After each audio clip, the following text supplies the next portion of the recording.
what's going on? This has got 2 doors in it. It's actually got 3 doors. 3 doors. This is one of our cabin class airplanes, you might say, in that this is a design that evolved from the 4-seat Jabiru.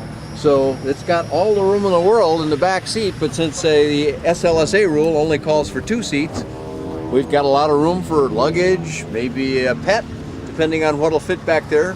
But you've got another door of easy access to it, which is really a neat feature. This is the only airplane in the segment that has this quality to it. This one here, so.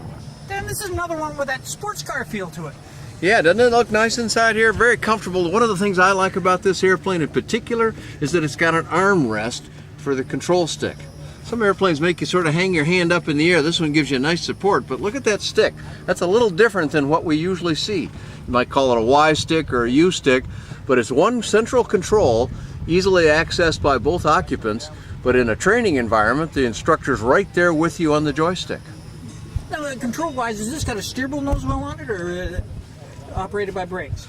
This is used as, it has steerable nose wheel on it, but also has a center brake. This handle in the center here, which has a parking brake feature. If you look at this little tab up to the front here, allows you to put it in a park situation while you're perhaps doing an engine run-up or just parking the airplane for a ramp refueling exercise or something like that. Is this airplane equipped with flaps then? Yeah, this uses an electrical flap system. The flap motor is housed up here in the overhead, but the flap switch directly above the left-hand throttle. You notice you've got throttles on both sides in this airplane too. It's another neat feature about it, especially for an instructional airplane. Flap switch up here, flaps up, flaps down, all by an electric motor. Dan, I understand that they actually built an engine in order to build this airplane. Is that correct? You know, I think, Dave, it's the only airplane I know of anywhere in any class that has both an engine and an airframe made under the same brand. And indeed, this Jabiru airplane uses the Jabiru engine.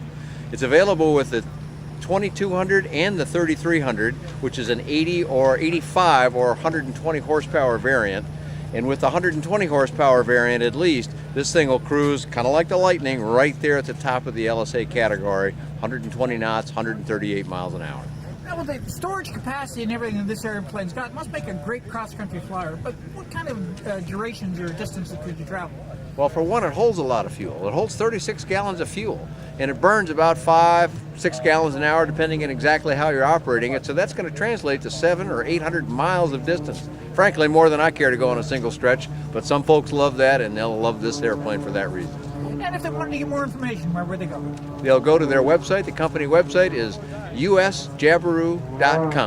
usjabiru.com. Now, have you also done a report on this one, Dan? I have gotten to fly this and a couple of the other variations. There's a 170 version of this too that's a smaller 2-seater model. They're both available on my website, bydanjohnson.com or bydanjohnson.com.